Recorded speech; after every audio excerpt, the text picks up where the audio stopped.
A catastrophic event is about to take place in a matter of days. I'm strongly urging everyone to take what I'm about to tell you very seriously. If you do not understand what I'm saying, keep watching till you do. Because if you turn away from this video, you will regret it dearly. The Earth is being rocked with a strong magnetic pulse that is devastating all the beings in it. And it's about to get 1,000 times worse.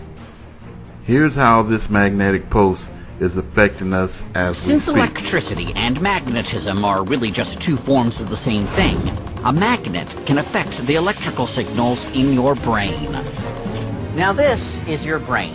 It's basically an electric web of billions of neurons wired together. When a strong magnetic pulse hits these neurons, it alters their electric current. The process is called transcranial magnetic stimulation, or TMS. Electricity is the currency of the brain. All thoughts, all beliefs, all actions are just electrical impulses. And so TMS, we're actually able to get in there and influence the currency of the brain focally and non-invasively. The stronger the magnetic pulse, the deeper into the brain it goes. And by adjusting the pattern of the pulse, you can change the way that part of the brain functions. You can turn a part of the brain up or down, or temporarily turn it off, or temporarily turn it off, or temporarily turn it off. This magnetic field is having an effect on Earth as we speak. These cars are being lifted in the air due to this magnetic field. And you and everything you know will be lifted in a moment. You hear a lot of people talking about the rapture, and you're trying to understand what are they talking about. Rapture, lifted, you know. It's a magnetic pulse from a planet that is coming, and I'm going to explain a little bit to you about this planet that is coming. The government knows all about this planet. This planet been here since the days of Sodom and Gomorrah and the days of Noah, and each civilization was destroyed by this planet. This planet, it caused severe weather patterns, unprecedented. And when this planet comes close to our planet, it changes our planet to evil, because when God designed the universe, He designed this evil planet to come to the evil. Galatians 6:7. Do not be deceived. God is not mocked, for whatever one sows, he will also reap. If man becomes evil on this planet and makes this planet an evil planet, he shall also reap an evil planet. An evil planet is on its way. Psalm 7:16. The trouble they cause recoils on them. It comes down on you. Their violence comes down on their own heads. So this planet affects the minds. It is killing animals. Animals are dying off. The fish is dying off. It is disrupting the whole planet. Another small life lost on the vast Kazakh grasslands. Officials estimate that in the last 2 weeks as many as 12,000 saiga antelope have died. No one can understand what's happened because we see dead animals concentrated in a certain area. The government is baffled. This phenomena took place not only in the area where mass death of saiga antelope took place, it also happened in another district some time ago where strange white fog was seen. And as their numbers plummet once again, this graceful sight is becoming ever rarer. These are the signs of God. And as this planet moves closer, it is throwing off red iron oxide, evil red iron oxide, which is affecting the minds of the animals, the humans, and the whole entire planet with its strong evil magnetic field. As the magnetic field affects the earth and the minds of the people, it becomes more evil, and violence is about to break out to a scale unprecedented, never seen before in the history of mankind. And you shall hear of wars and rumors of wars, for all these things must come to pass, but the end is not yet. Nation shall rise against nation, and kingdom against kingdom, And there shall be famines and pestilence and earthquakes in diverse places, and all these are the beginnings of sorrow.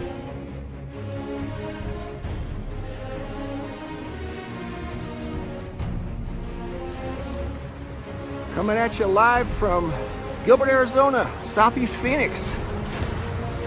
This is unedited footage of the sunset. Are you serious? Now, as this planet approaches our planet, it lets off iron oxide. It has a meteor tail 3 million miles long. And this meteor tail, every time this planet turns and swerves and goes around something, it spreads out like wings. And those wings will be a sign of the return of Christ. It will be a sign. And I just said it, what it's going to be, a sign. Those wings are going to spread out, and it's going to have a long tail, and it's going to look like Jesus Christ on the cross.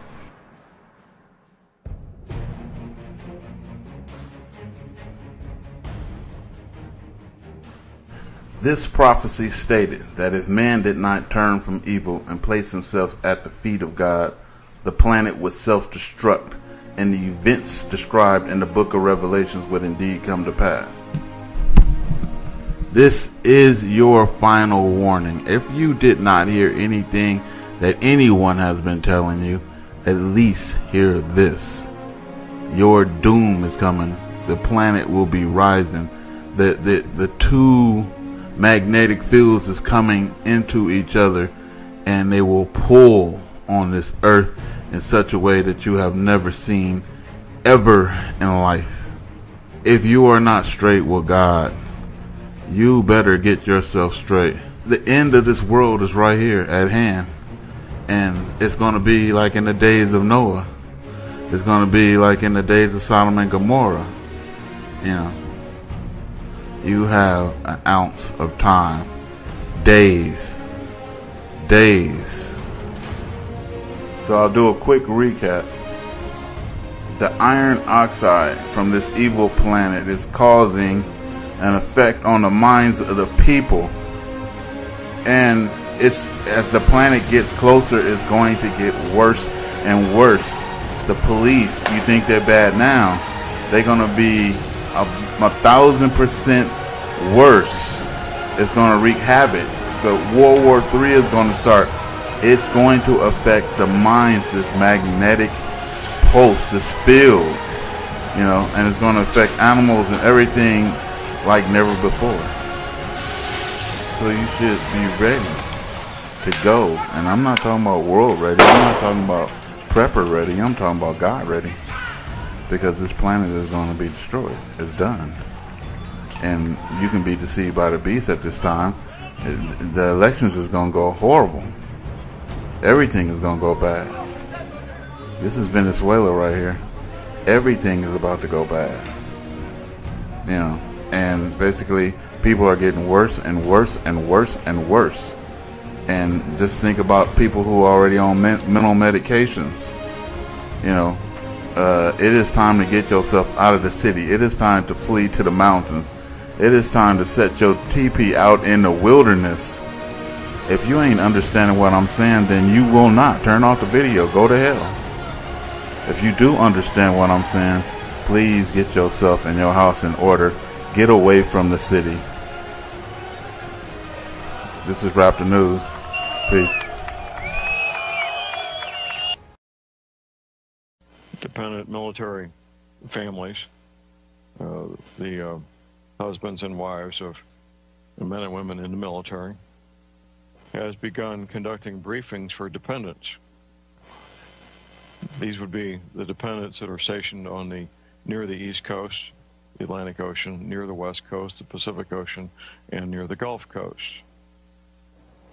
At these briefings, they're being told the following: that there's this planetary-sized object called Nibiru that's coming into our solar system. It's going to be causing very severe problems, much more so than it already is, very soon. And that they're being put on standby to bug out. They're being told that there'll be little notice, possibly 2 weeks or so, before they're given the notice to bug out. Oh, they're also, by the way, they're being shown a map. Advance 4 to 6 weeks is probably pretty likely. Probably not more than 3 or 4 months.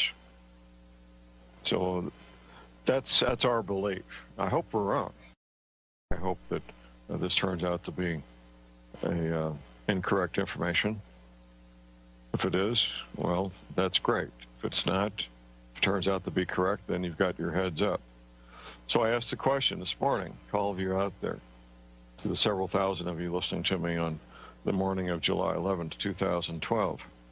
What would you do if you had 6 years to prepare? What would you do if you had 6 months to prepare? What would you do if you had 6 weeks to prepare? Mike, it was 2 weeks ago today that I announced the information I received from 2 confidential sources. One was a confidential source who is a dependent of a Department of Defense employee, part of continuity of government contingency planning, by the way. Not all DOD and not all government employees are part of COG, continuity of government contingency planning. Anyway, at this briefing, which they had to sign a non-disclosure agreement before the briefing began, they were told that they were being put on standby for evacuation, that they may get as much as 2 weeks' notice, they may not, and they started telling these dependents about Nibiru Planet X and how this planetary-sized object was going to cause massive flooding on all coastal areas. The map they were shown is very similar to the map of my DVD. I need to get a copy of that to you, by the way, Mike, if I haven't. And that was pretty much it for that source. The second source is in the Department of Homeland Security, and that source basically confirmed what the first source said without going any further on that. And then the following day, or the same day, I should say, you came up with your own sources, Mike, and why don't you tell us about those? Well, the source that first told me about this, and I've been doing some digging since then, but the source that first told me about this is a director-level individual for a foreign intelligence agency that I have occasion to speak with now and then. And what I was told, and I was told this probably maybe 60 or 90 days ago, and I didn't put a lot of credence in it at the time, but as I've researched, I have to put more and more credence in it. And as a qualifier, I have to say this up front, that, you know, perhaps this is being floated as disinformation to discredit people and to discredit. So I have to give a caveat there. I don't think it is, but it could be just that type of effort. But I was told that to be very prepared on the dates of August 17th and the dates of September 26th, that a planet-sized object would be passing passing very, very near the Earth. And I was told that the closest distance would be maybe 5 to 10 Earth diameters. It would come that close, and that we should be be prepared for massive earthquakes, and as a result of those earthquakes, tsunami-level flooding in coastal areas. Now, since that time, I've done some more digging, and I spoke with intelligence sources within the U.S. who not only confirmed that, but added some more fuel to the fire. And one of the things is that this object is coming in at an extremely high rate of speed. And what the other concern is, besides just the near passage, is that as this thing passes through the asteroid belt, it's going to disturb the stable orbits of many asteroids that are out there that are orbiting, and be like a cue ball on a billiard table and send these things going helter-skelter in every direction, so that no one knows where they're going to end up and what their ultimate destinations are going to be, and that we may be living with after effects of this for a number of years into the future. Absolutely. And then you had a second source, I understand, as well. Well, the second source was the one within the U.S. government. There was another, my primary source was from a foreign intelligence agency. Right. Well, the distance that you described, 10 times the Earth is about 24,000 miles in diameter. So 10 times that would only be 250,000 miles. That's about the distance of the moon, by the way. Yeah, that's close. And I've been told that the size of this object could be as big as the moon. Could be. It is being tracked currently, and the primary tracking station is that large dish in Puerto Rico, I believe it is. So yeah, I'm trying to learn more and as much as I can, as quickly as I can, because this will affect a lot of people. Now, I also have to tell you, I have been told point blank information that I can't share, because I was told if I go on the air with this, that my truck's going to blow up with me in it. And okay. And mostly what that has to do with the high rate of speed it's traveling at and how it achieved that high rate of speed. The term slingshot comes to mind. Right. So, well, when this thing comes into our solar system, Mike, it comes up. It's coming from the south, by the way, and as it gets deeper into our solar system, approaching our sun, it picks up speed. Does a loop-to-loop around the sun, excuse me, where it slows down and then starts picking up speed as it goes back out. Now, the size you're describing is not the size I've been hearing forever for the 10th planet. This sounds like something far smaller. Our moon is a fairly small rock compared to the size of Planet X or Nibiru. So I'm a bit confused on that. I have been told also that Nibiru, or the 10th planet, has a debris field about 250,000 miles wide, which would put us well within the debris field if it's coming that close. Well, John, I have to be honest here. I don't know what I don't know, and I'm having a hard time discerning what is real information from what is disinformation. Right. Because that's one of the things that the powers that be will do, is they will give you bits of information, but they'll also give you bits of disinformation. Right. And so it's up to us to use our own discernment to try to determine, hey, what's real and what's bunk.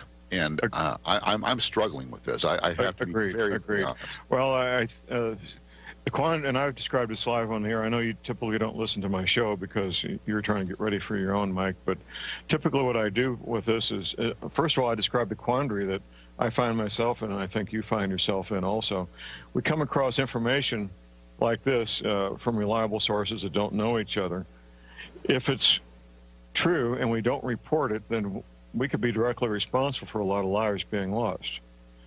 If it's not true and we report it, well, then we get some egg on our face and life goes on.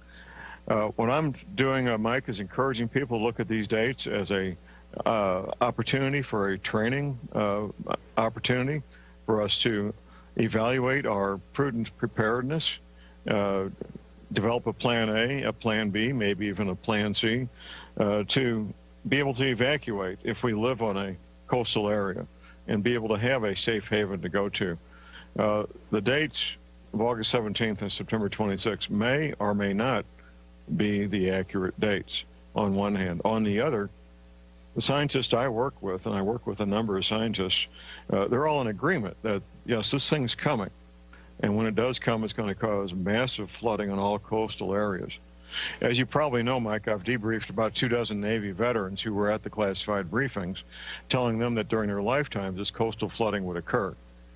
So I agree with you. It's a quandary. It's something that we need to encourage people to do their own research, to achieve their own level of discernment, and make decisions based on the knowledge that they gain. Well, John, if worse comes to worse, it may be a good time to take the family on a camping trip and just be away from any large urban areas at all, because if something of this magnitude occurs, there's going to be mass panic. And when that happens, your freeways are going to be like parking lots. and you're not going to be able to get away. You're going to be stuck where you are. Temperatures are going to flare. People are going to become desperate, and it might not be a bad time to take advantage of a national park somewhere. Take the family out camping. Be prepared. Take as much stuff as you can. That's useful, utilitarian to you, and just be somewhere else. If you've got yourself a cabin or a vacation home, or you own rural property someplace, then better yet, you might, I guess you may just want to be out of the cities. Well, and you're right. Turn it into an enjoyable occasion, like you said, a training exercise, if you will, so that you at least minimize the risk and you don't get yourself caught up in a massive urban situation, where you're sitting on a freeway and you can't move because it's bumper to bumper, and the cars around you are running out of gas because they've been sitting there for 10 hours idling. Right. Well, I've talked occasionally, I did recently, about the aerial photograph of Houston, Texas, when people were trying to evacuate when the hurricane was headed that way. I counted the lanes up that weren't moving all in one direction. I think it was 12 or 14 lanes, interstate highway and outer roads. It was amazing, an amazing, very scary photograph. Mike, we got a caller here, James from Fort Worth. Good morning, James. Hey guys, how y'all doing? Good. I was wondering, is there anything to be looking for through other organizations, maybe the Navy around their naval bases in Norfolk and so other places, like just a sign that they're like moving everything out, getting it away from the shores? I was wondering if there's anything along those lines that maybe we could look for to give us a little bit of a heads up. James, the Office of Naval Intelligence, ONI, have been evacuating their people from coastal areas for a while.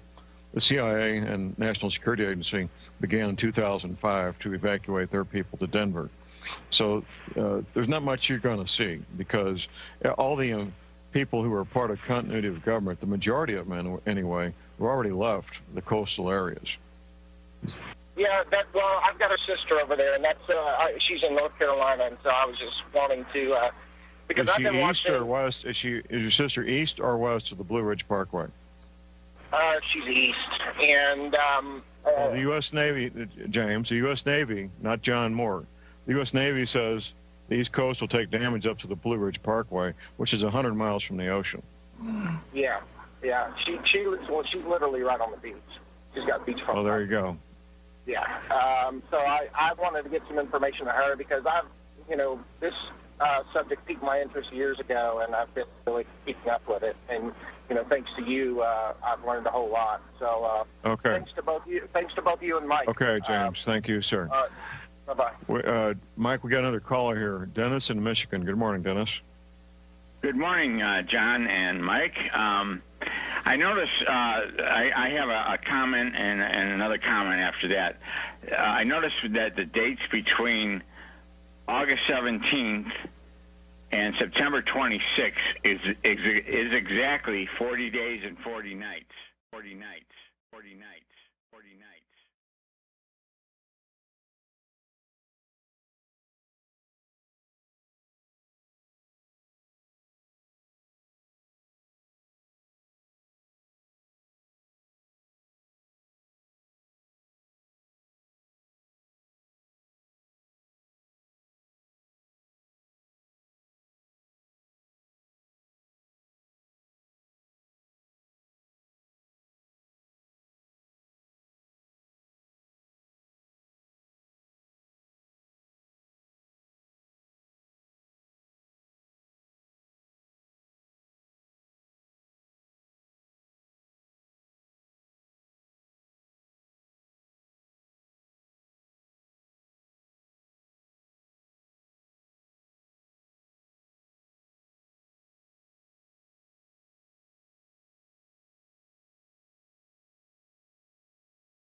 Okay, but let's get down to the nuts and bolts.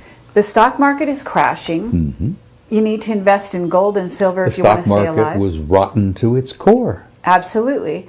But are you telling people to leave, to go to South America? What's your advice? I'm telling people that you're in for some difficult times. And I say this in my presentations. I jokingly look at them and say, you're all doomed. There's not a one of you that's going to be around 100 years from now. You're doomed. So to hell with it.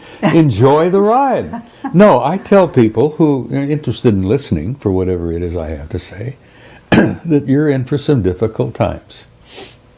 It's going to happen. There is no way to avoid it. We cannot go on as we were, because some of our systems were rotten to the core, and our banking system, the insurance programs, all of that, stock market, Wall Street, those guys were absolutely rotten. The housing industry? The housing industry. That was bound to fail. You talk about a bubble, it was bound to fail. It had to fail. Well, I'm glad it failed. Hope to hell that they learned something from it. Now. Okay, but are we talking about martial law in the United States? I mean, what are we talking here? You're talking about a time when you may have martial law. It's only one step away. You know that the authority has been given to the president to declare it. Right. The Congress gave that authority to the president years ago. I've even lost track of how long it's been. But anyhow, all the president has to do, whoever he may be, and that doesn't matter much anymore either, because one nitwit is very much like the other. You have a national emergency, and it's declared. Right. Boom. Martial law. You declare a national emergency, which has not been declared yet. Right. But we're right on the edge of it. Right. And you're going to have martial law. Okay, but we don't have an election, right? Well, you're thinking about an October surprise. I have no idea. I'm asking you. Well, I don't know about that. I'm not sure it'll happen in October. I suspect it may occur within the next year. But I don't know. I haven't had any dreams. My dreams have been pretty fascinating recently, but none of them have been terribly troubling. And I know this is all happening. It's going to take place. It's inevitable. It's been orchestrated. The Illuminati do exist. They are in power. They've been in power for years. They've been demonstrating that power ever since 1913, when they created the hell is it, this banking system? The Federal Reserve. Federal Reserve, yeah, which is a private corporation. We lost most of it in 47. I don't know whether you were aware of that, but that was a big year. National security became everything. It became the member of the triad. 47, we declared, we made the National Security Agency. We formed a pact with the Brits, the Australians, the Canadians, and New Zealanders. The UKUSA Pact, which most people don't even know exists. The UKUSA crowd, all of us, Britain, US, Canada, New Zealand, Australia, are all like this. Whoever's in the White House and who's ever at Buckingham Palace, it don't matter. All right. The power behind the scenes has been running this damn thing since 1947. And Ike saw it, scared the hell out of him. He met the Anunnaki, that scared the hell out of him. So they're pulling our strings now like they always have. Okay. So what's your solution? What would you tell people? I mean, in facing the future, in trying to reinvent the future, certainly Marsha's working with people to become enlightened, to She's doing apply. a tremendous amount of work to help people make this transition. Carrie, we're not just going through a transition, we're going through a transcendent transformation, literally. A transcendent transformation. We're going to come out of this thing when it's all over with, totally different species. We're not going to be the same people we were in the past. And that's good. And it's going to hurt, and it's going to be painful. And I tell people, and I've said this repeatedly, don't get too uptight about it. You've been through hell before. You're going to through a bit of it again. But once it's over, once you made that transition, we're going to have, hopefully, a new world, a new future, a new beginning. And I think that's the end of the great year that we're going through.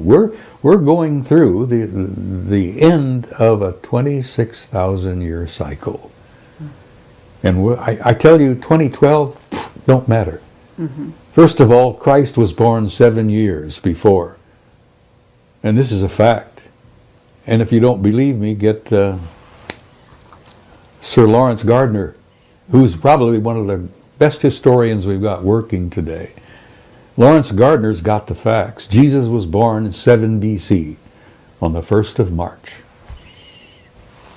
Now, if you want to count from his birth, like we supposedly have been doing, add 7 years to 2008. You end up with 2015. That's pretty close to what 2020... so you're saying we're actually in the year 2015 now? No, we're in the year 2015 right now. Right. So Yes. that means that Nibiru, when you say it's coming in 2020, is actually due in about 5 years. Probably. So we're looking at 2013 by our calendar. Well, no later than 2017. I'll throw 2017 out. Okay. And you can take that to the bank. 2017. Now Okay. that'll give or take a year or two, because the celestial mechanics, they haven't really worked it all out yet. We've got computers you wouldn't believe, but they're still trying to feed in some of the data. So is one of the remote viewers, you're in touch with Ingo Swann? I haven't been in touch with Ingo for some time, but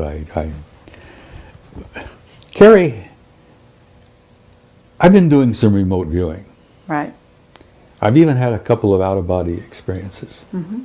I've been doing a lot of meditating. When you step into that world, there is no time. Mm-hmm. And you can talk to anybody, everywhere, all at once. Mm-hmm.